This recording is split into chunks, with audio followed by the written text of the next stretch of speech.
freaking hate the gym. You have to get rid of people in your life. It's an evolution, a revolution. It's exciting. Okay, you had a question.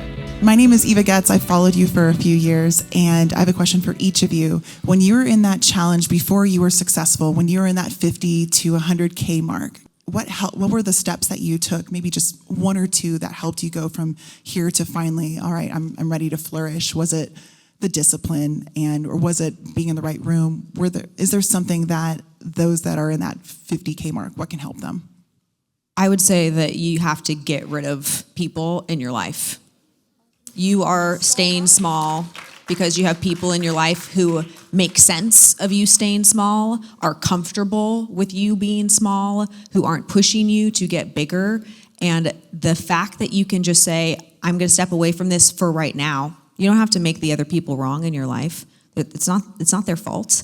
It's that you have to go figure out where to spend your time and really reinvest in yourself. And what skills do you need to go from $50,000 a year to $1 million a year? This is a skill set game, people. This is not some like, oh, I'm magical. I have some motivation that I have to get from someplace. No, you need skills. You need to learn how to do very specific things that are learnable for anybody on the planet. You guys on this planet? You guys on planet Earth? Okay, cool. You can learn how to make $1 million a year.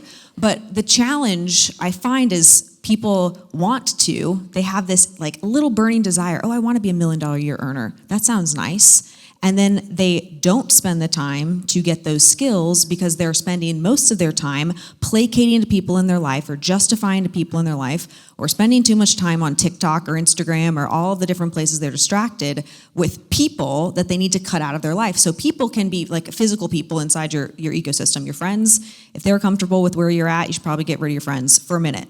Like let's say 6 months. If they're real friends, are they going to be with you in 6 months from now? If you're like, I'm going to try to make my life better and I'm going to learn how to be a millionaire, you think a good friend's going to stick around through that process? They should. And if they don't, okay, bye. You're going to make better friends when you are a millionaire. I promise you will. You'll meet people who want to see you be successful. So get rid of people in your life who do not want to see you be successful and who are allowing you to stay where you are, including the people that you're following online that just distract you instead of keep you focused. I mean, that was a mic dropper right there. It is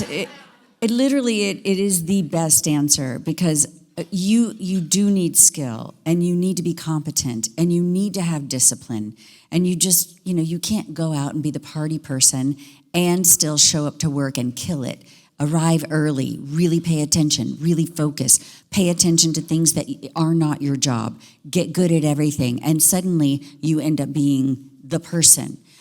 But it's hard to do that when you have anybody in your atmosphere that either is comfortable or, even worse, might be saying that you're not as important or it's not as important for you to excel because they are more important in that area or giving you any insinuation of that. And so that is very, very key. And I can tell you personally, I've always been one of those people that's kind of been, president of the student council or that's how I was raised. My dad was self-employed. I worked in his company. I understand what it means when employees don't do what they need to do and how it affects everything. So I kind of have this innate understanding. The thing is, when you're talking about that mark, that differentiation between you're at 100 and you want to go further, I just have to say, I got rid of some people in my life and it tripled overnight. So it's very important what Natalie is saying to you. My name is Elise. I've come from Australia. Thank you for making the trek over. Absolutely, thank you. I remember seeing you, Elena, say something about motivation, but I'd love a reminder. I think, especially as women, maybe our energy levels can be a little bit up and down, especially as we get older. So I'd love to hear from any of you how you deal with when your body energy is low or when you don't feel like you have the motivation. I really learned to stop relying on motivation because the truth is, most of the time, I'm not motivated. I mean, the people that are lucky enough to have that gene, God bless them.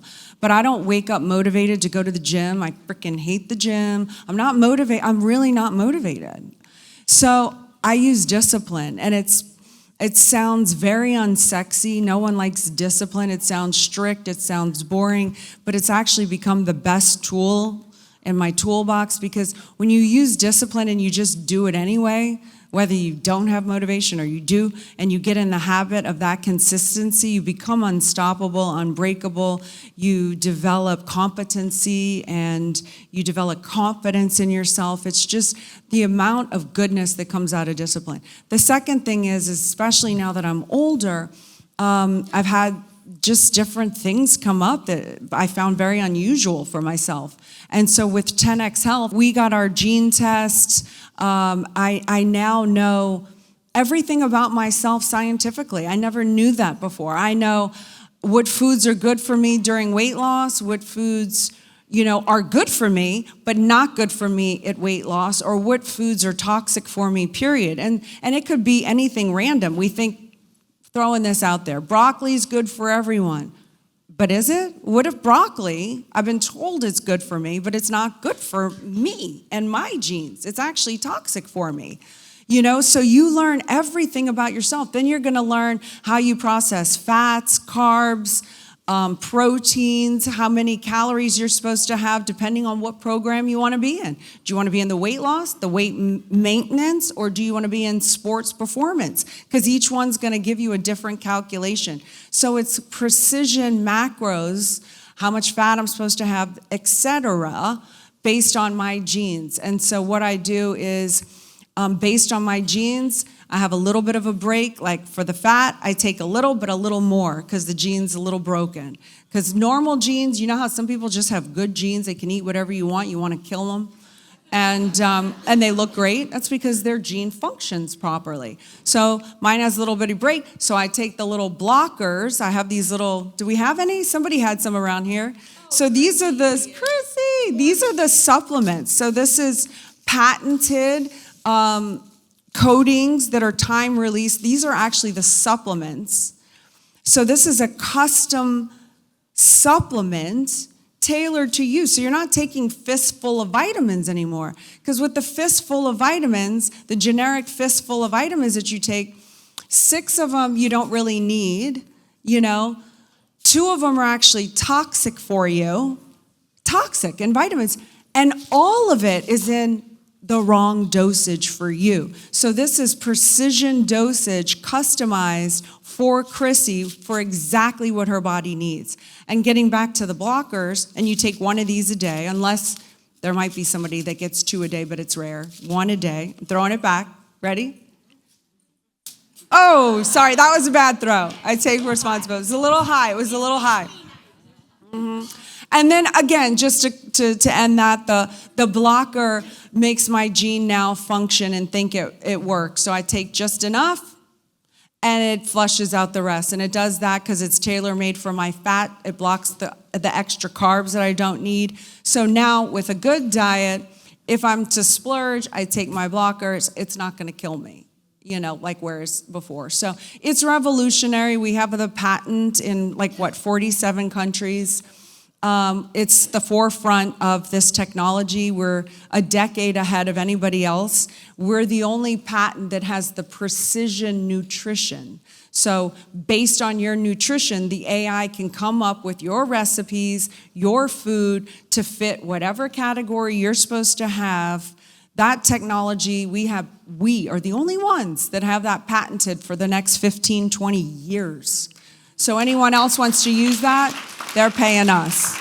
You want to say anything else? So anyway, the last thing is health is very important, and you can change it. And you don't have to feel victim of, this doesn't work for me, and why did it work for them, and I'm a loser, and I fail at everything. No, it's your body, and it's your own genes, and you don't have to compare yourself to other people that specific diet and workout would work for 80% of the population, except for you fit in the 20% that it doesn't work for and is actually toxic for. So you don't have to hate yourselves anymore. You just need to understand how to prevent damage to yourself and how to eat properly and how to work out. I have a book that tells me I used to work out. I don't lose weight from working out.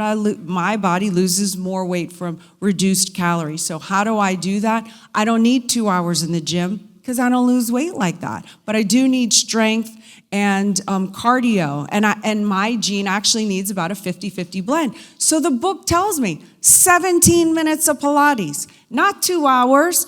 Boxing, kickboxing tells me the times, golf, whatever you exercise you can think of, the book will tell you, and it will tell you the time you need for it. It's an evolution, a revolution. It's exciting. Okay, you had a question. Good morning. Thank you, ladies, for being here. My name is Evelyn Castillo. This is my first. I've been wanting to come here for a while.